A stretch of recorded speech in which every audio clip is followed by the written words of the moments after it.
Ogandaga. Yes. I always mess your last name No, up, bro. No, you did it good. You did it good. Ogandaga. Yes. Ogandaga. Yes. Man, I put extra syllables and everything on your name all the time, bro. It's been years since I've known you, and I still do it, man. No problem. But listen, man, I'm here with Coach Darcy Ogandaga. Yes. Man, it's an honor and a pleasure to have you in the building, man, for sure, man. You've been a guy that I've watched over the years, and I think the most striking thought that comes to mind is a man of consistency. A lot of what you mention and what you talk about, man, I know for a fact that you've been talking about since the early 2000s. I'm talking about when people were still doing lean with it, rock with it dances and all, you know. Like, you've been in this industry for so long, man, in this tech industry, in this marketing industry, and you were even one of the earliest coaches I've seen online, man. You were doing it before, and I'm not going to name drop, but I know there are certain people who are world-renowned just as you are, but you've even superseded them in the time in the game, man. So welcome, man. I'm happy to have you, brother. I mean, I'm so glad to be here. Yeah. You know, it's overdue. Yeah, man. But, you know, everything is on time. Oh, yes, sir. But I always also admire your work as well, man. you know, in passing and talking time to time. And then you know why I call you and say, yeah, man, I need to come to the studio. And now we're here. Yeah. And I'm so happy that today, you know, we can really talk about it publicly. For sure, bro. Yes. One thing out of many that we've talked offline today. We've talked about the global mindset. Yes. A lot of times we exist in our own ecosystems, in our own little corners of the world, man. And for the people watching who don't understand, one, why it's important to have a global mindset, two, or even how to penetrate a global market, give us some insight on that, man. Ooh, okay. So first of all, we will start with who I am. You have to understand that it's coming like, so my parents, you know, they from Gabon, Central Africa, and they went to France to study, and that's how I was born. So I was born in France, lived there for a little while, then we moved back to Gabon. So my mom is a university teacher. She got a PhD in English. And my dad got 2 masters, and he was an entrepreneur as well. He was working for a bank, then start his own consulting business, and now he was selling banks internationally. Wow. So because of that, because people need to understand for like the way I grew up, I was already destined to be global. Wow. So like we need to start with that. So because sometimes I believe somebody asks how I got my mindset, I live it. So you have to understand that living in France, and then one day my dad said, hey, we're going back to Gabon. I said, Gabon? I said, my God, what? You know, Gabon? So we're going back to Gabon, Central Africa, and I'm amazed because I see nice houses, SUVs, talk about mid-80s. I said, my God, we never seen that on TV. And me in my mind, as a little boy, I was almost 8 years old, I said, you know what? One day I will show that to the world. Wow. I will show them, like, you know, they don't show that on TV. And so then we are doing back and forth, and my parents, you know, we travel a lot. So in 1990, my parents sent me to, when I turned 12, they sent me by myself in UK for 1 month to learn English. By myself in a family of, you know, and I did the same thing with my daughter when she turned 12 too. But so that exposed me. So I'm 12 years old, I'm in, you know, London by myself and with a family, and, you know, I go, you know, I walk to the school, and so I was immersed in the English culture for 1 month. Then I came back to Gabon to start middle school. But all along, my dad started another business where he was selling wood to the government and then worldwide. So he needs some boats. So the following year, we went to the Netherlands. We went with him as a vacation, and I was with him when he was buying boats. So I said, why you buy boats if you sell wood? He said, no, because I don't want to rent the boat to people. I want to have my own boat. So when I don't sell wood, I rent my boat to So it was always, on, man. so it was dropping Wow. strategy all along. So think Wow. about it, I'm 13, I get all that in my spirit. Say, okay. Yeah. When I turned 14, I started being a DJ. And at 14 as a DJ, back then, talk about, early 90s, I started charging folks $200 a night. So I was making money at 14 years old. Yeah. Working radio station and all this kind of stuff. I'm saying this so people will understand why I think the way I think. Sir. It was just not because I read the book or something like that. So I live it. So my dad was doing international business. My mom was always an English teacher.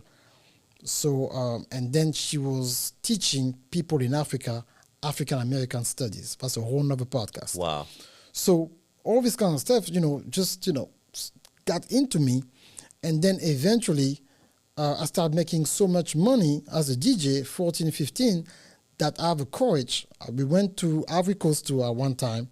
I started doing parties at 15 years old in a foreign country, charging people for me to DJ. Did the same thing in Paris, same thing in London. So at that point, in my mind, that's it. I'm an entrepreneur already. So at that 15 years old, I'm looking at how I'm going to be able to buy a radio station, how I'm going to be able to buy my own nightclub. At that time, at 50, I don't even think about school no more. Wow. I think about how I can make that thing bigger. Wow.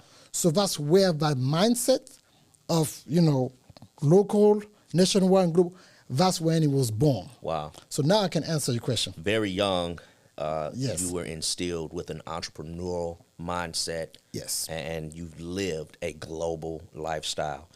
So yes, now you can answer the question. Exactly. But that's great groundwork that we need. We need that reference point to even understand why you think the way you do, and then how you're so easily able to translate that thought process into people who may not have that. Yeah, and then I will add something really quick. When I was, the year before I went to Gabon in 84, I have an uncle who used to live in Barcelona. So we went to Barcelona for vacation. So sometimes, you talk about when I start traveling, at 7 years old, I was already going to country to country. Yeah. So now, when it was time for me to do what I was doing, in my 20s, I was already well prepared to go anywhere. Yeah. You see what I'm saying? Yeah. So now to how I developed that, and I talk about it in my book, Before You Come to America, Think Like an Immigrant / Entrepreneur, the heart of the start, okay? Yep. And so I talk about that in more details, but how to think global, today you don't have a choice to be global. Wow. So let's now drop some stats. Okay. When you're on Facebook, for example, you have to understand that 82% of Facebook users live outside the United States. You said 82%. 82%. Wow. That's an old stat. 70% of all YouTube views are outside the United States. Wow. So it means that whenever you are online and you start posting content, doesn't matter if you don't want to be global. They make you global. Wow. Okay, when you start posting content, what camera I need to look at? This one? Straight in the center. Yep. When you start posting content, you're becoming global. Okay? So when I learned that, I said, wait a minute. Now I'm going to bring something else very interesting. So in the 90s, when we grew up in France, or in Gabon, because I was doing back and forth, we watched the Fresh Prince of Bel-Air, Will Smith, in French. We watched Martin in French. Wow. So we watch certain superstar black actor in French. We got a French voice. Wow. So when I come to the States, I said, like, so many people, they don't dub their stuff in French. Ding, ding, ding, ding, ding, ding. Business, business, business alert. Another one. I like that. Business alert. Business alert. Yeah. I said, I can do that. And then that's how I start doing business. I said, wait a minute, we can do that. Because like back then, God is good, the #1 hip-hop radio show in Africa, touching 30 million listeners a day. The DJ was my mom's student, was learning English to sound cool on the radio. Wow. But I knew him. So what happened is I figured out how I can order new record from back then, from a catalog to come to the radio station. I remember those. So I was like a kind of an A&R, and I'm talking about all that is like I'm 14, 15 years old. So I remember, and you can, remember that. When Nas dropped his second album, it was written. Mm-hmm. The global release was July 2nd, 1996. How I remember that? Because I saw that in April. So I ordered the album. So the vinyl came to me first. Yeah. So I break the record on a radio station. Wow. I'm 14, 15 years old. Hold on, bro. Hold on. No. That's major. You can't just, you can't. You broke. It was written on radio. On radio with Wow. 30 million listeners. We don't speak English, so we don't know what is a single. So I listen really quick. I go back. I said the song with Lauren, but we're going to start with that. Wow. And but I said, so we announced. So I said, hey, announce that song. That's the song. So we don't know. But I didn't know that it was the... That's deep. So I was doing A&R stuff. Yeah. So the same thing with MC Light, the song that Jermaine Dupri produced, Keep On Keeping On, with Escape. Mm-hmm. Same thing. I listened to the beat. I said, okay, we break for record. So I was breaking record, feeding music at 14, 15 years old to a 30 million daily listener show. Wow. The number one hip-hop show in the French diaspora. So it was aired in 27 countries in Africa and in Paris, France. Wow. So that's same thing with when the Wu-Tang album comes. So we are doing all that back then. Mm-hmm. You see what I'm saying? So now when I'm in the state now, and I'm grown up, so now you know what I think. Wow. So I come here and said, like, wait a minute. So you done this? I said, okay, yeah, we're going to make it happen. So that's how now I start teaching people why it was important to go global, because when I was outside, I knew the impact already. So it's not something it's not a PowerPoint presentation. I lived it. It's real life. It's real life. That you walked through. Yes, and no, I can put you in contact. Yeah, we can do this. No, we can. No, I know the people. So, and I know the people too. So not only I know how to do it, and I have a connect. So that's how I start doing it. You see what I'm saying? So this is why you need to go global, because like at the end of the day, the black culture in America is the most powerful culture when it comes to the hip hop, the music, and the black movies. There's nothing most amazing that on TV, especially for black people who would not live here. There's nothing more powerful for them to see. So black culture in America literally influences globally. Oh yeah, the world. So somebody, for instance, if I owned whatever type of business I own, how do you help me understand that it's even possible for me to have a global impact? Because a lot of times where, we get caught up in our corner of the world, we get caught up in where we are, and we don't really understand, how do I even penetrate a global market to where it's valuable to me and I'm able to make money? Okay, I love that question. So let's start with something simple as a book, your author. And it's good because I asked Eric Thomas a few weeks ago at an event here in Atlanta. I knew the answer, but I want the people in the audience to know. I said, like, E.T., I have a question for you. Congratulations, first of all, because you're a New York Times bestselling author. I will break it down for you because that is very important. There's a huge difference between a New York Times bestselling author and a #1 Amazon bestselling author. Okay. What's the difference? I'm coming. Okay. So I knew the answer. And I said, like, putting your book in different languages was important. He said, you know what? I didn't even thought about it. But the publisher, I don't want to say the name because I don't want to drop the name of a publisher, but that's one of the biggest publishing company in the world. They knew for him to become New York Times bestselling author, even if he's known, you have to put this stuff in different languages. He said, yeah, my book is in German and Spanish and some other languages I didn't even know. I said, thank you, sir. Because I just want the confirmation that when I teach people that, you cannot be, I'm not going to say that, it's going to be very hard for you to be or become a New York Times bestselling author if you don't have your book in different languages. Really? So Wow. now let me break it down, Yeah. the difference between Amazon bestseller and New York Times bestselling author. In the world of the speaking world, in the world of the publishing business, of the speaking business, this title is as heavy as a former president of the United States or vice president of the United States. Or is that Wow. big. When you hit that list one time, that status never leaves your name.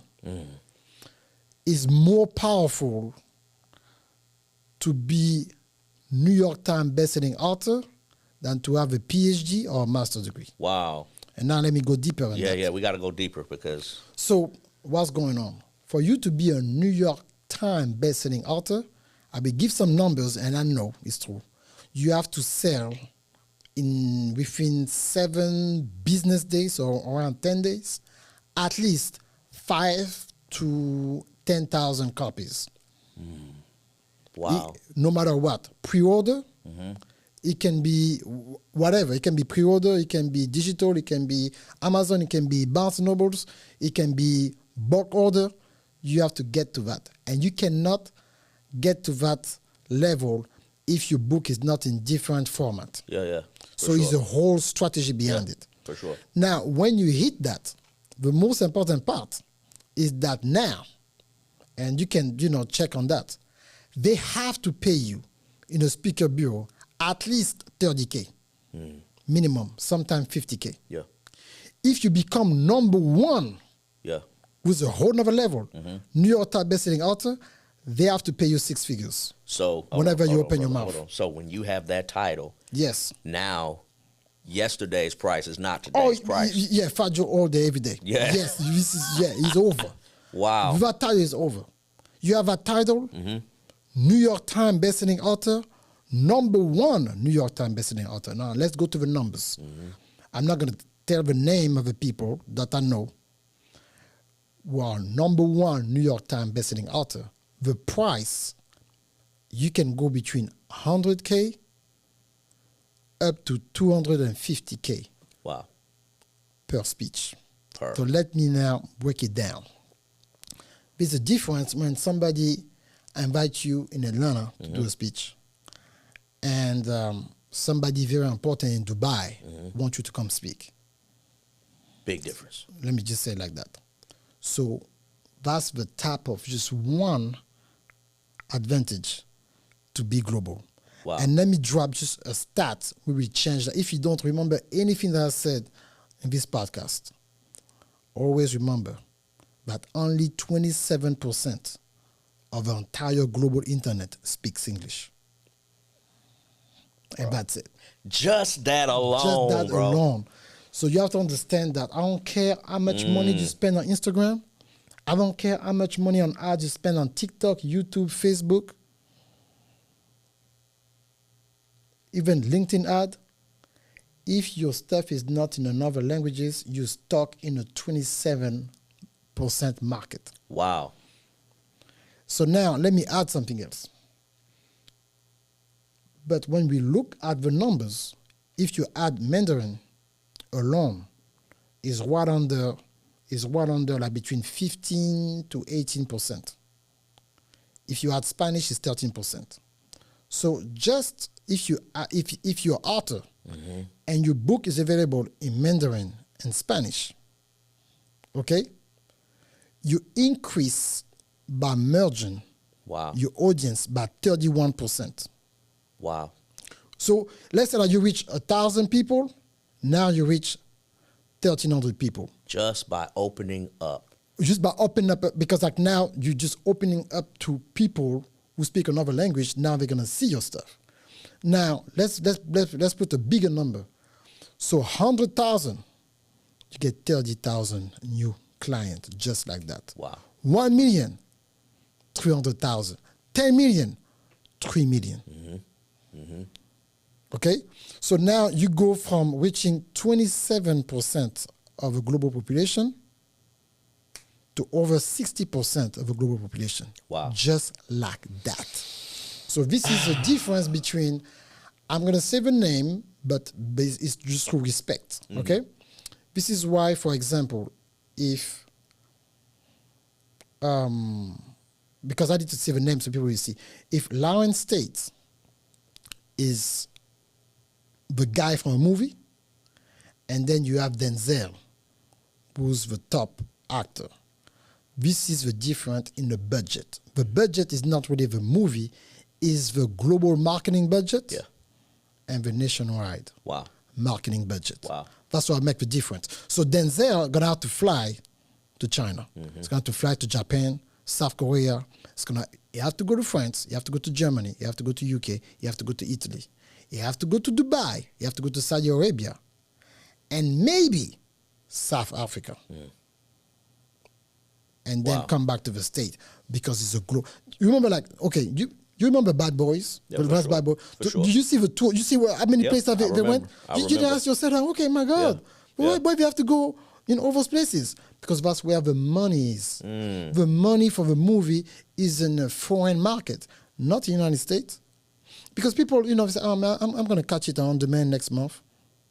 But overseas, we cannot do that. Bro, just in this small amount of conversation, you've opened up, I believe, anybody who's watching this, you've opened up our mindsets as far as the importance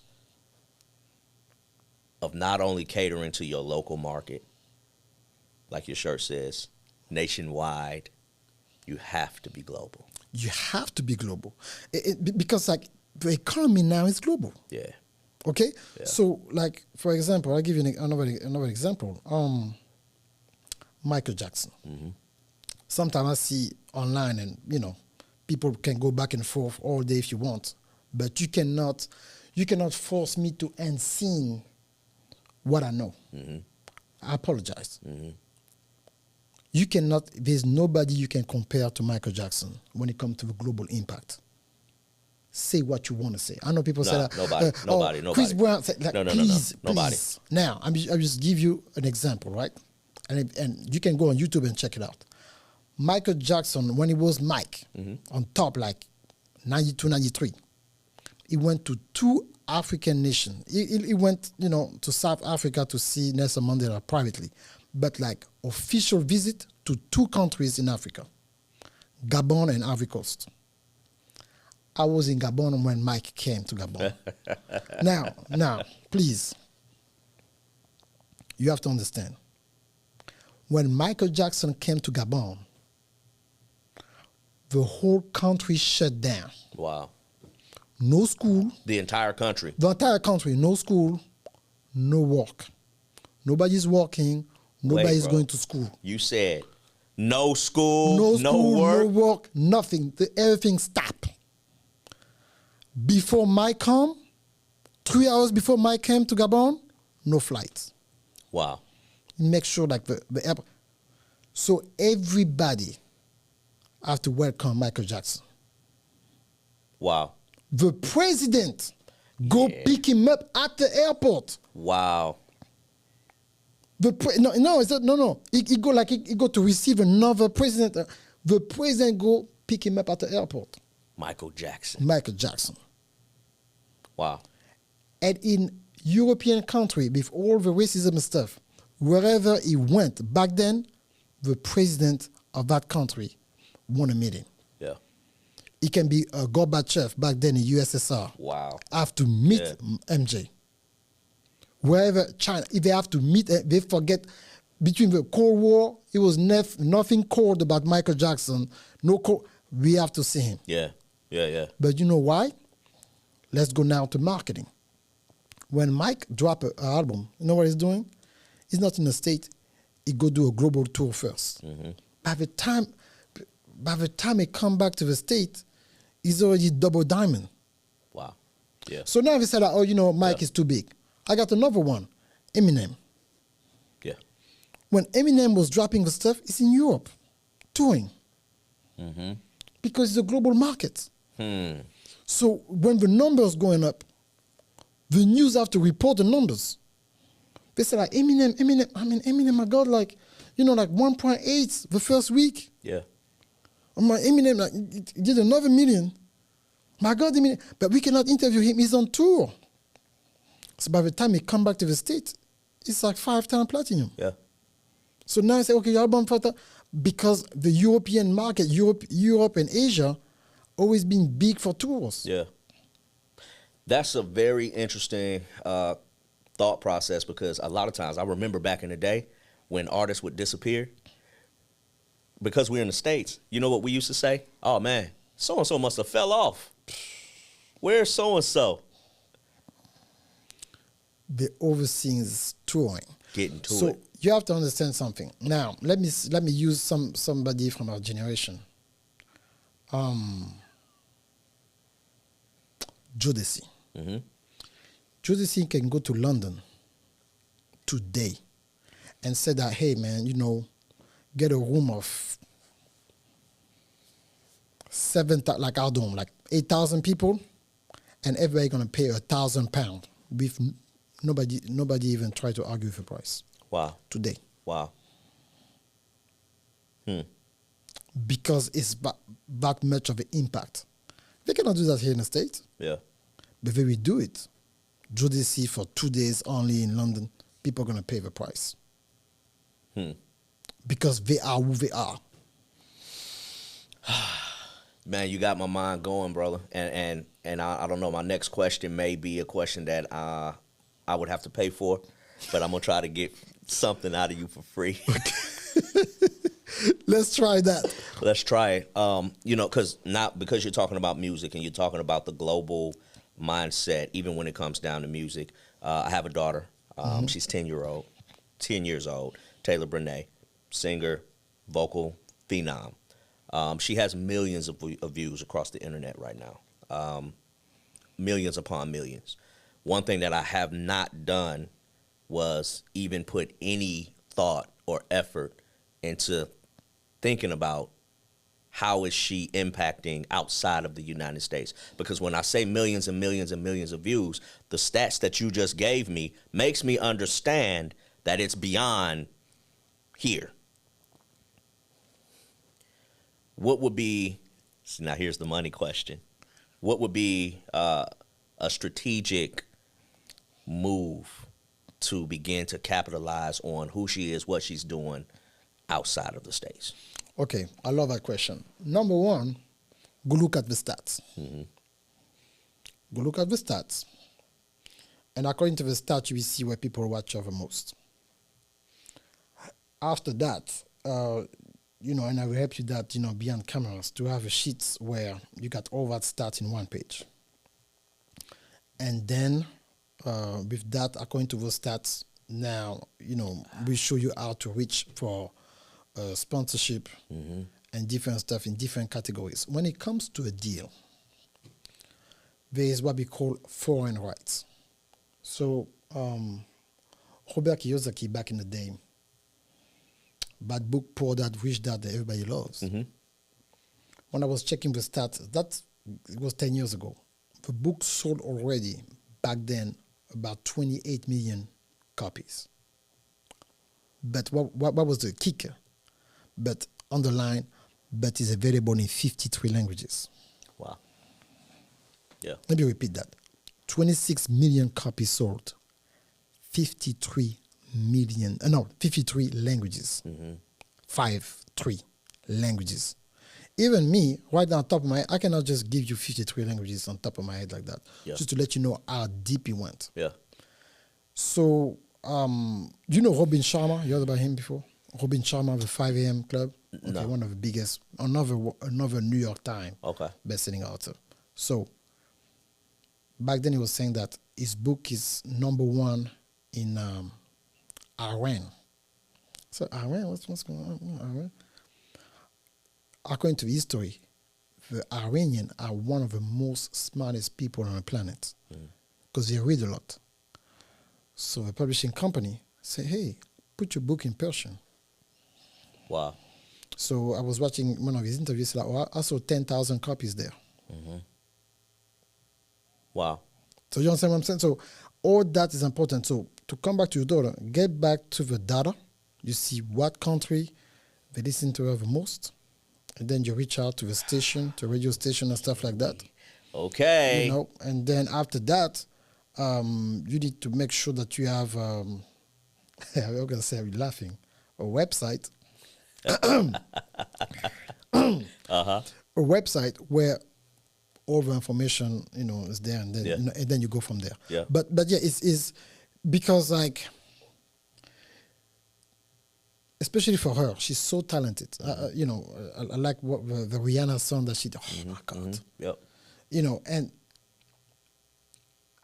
but she is who she is because of the type of parent she got. Yeah, man. A mom can sing, Yeah.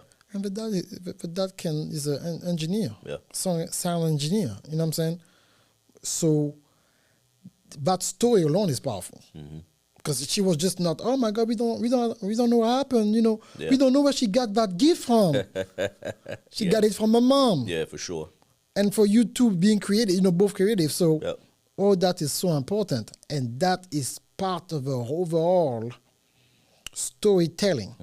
You see, like the way I introduce you to my global marketing mindset, I have to talk a little bit about me, my parents, because it was just not me. It's not because I just pick up a book. Yeah. No, it was over time that what my parents put on the inside of me that today Wow, man. is possible. The origin. The origin of the stuff. Listen, bro. So It's a whole lot more that we're going to be diving into. Yes. More than we can even begin to dig into in this one conversation, man. So, again, man, I look forward to the things that we're about to be doing, the things that we're coming up with, man. And, hey, guys, Darcy, what would you leave them with, man? the most important thing that I want you to know is that today is not an option for you to be global. I want you to be global by necessity. Like it's necessary for you to be global. And start with looking at your stats. And, because I speak French, so I will always say, like, start with French. And just something that you said, off camera, when you think about France or French, don't talk about just France and Canada. Is Belgium, is a part of Switzerland, and also 27 nations in Africa who speak French. So think about is like the French diaspora is huge. They need content. They need what you have to say in the United States. They need experts, especially in business, in marketing. I believe the best man in marketing live in America. Wow. That's my opinion.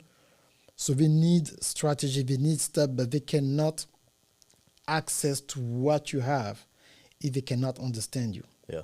So it's that the way you can start having people to partake to your business, you need to translate your content in their native languages. Wow. So think about the French, Spanish, Mandarin, Arabic, those four to start, and then everything else.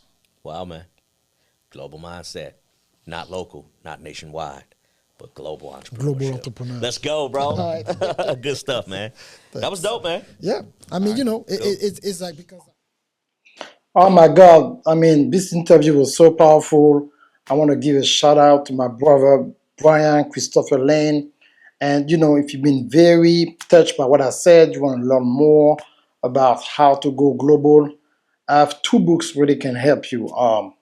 My full story, before you come to America, think like an immigrant / entrepreneur. And my last book just came out a few weeks ago, Before You Leave America. So you need to understand. So in those two books, my first book, I go really deep into my mindset, what happened to me, how I build my business in the French diaspora, so you can have an idea.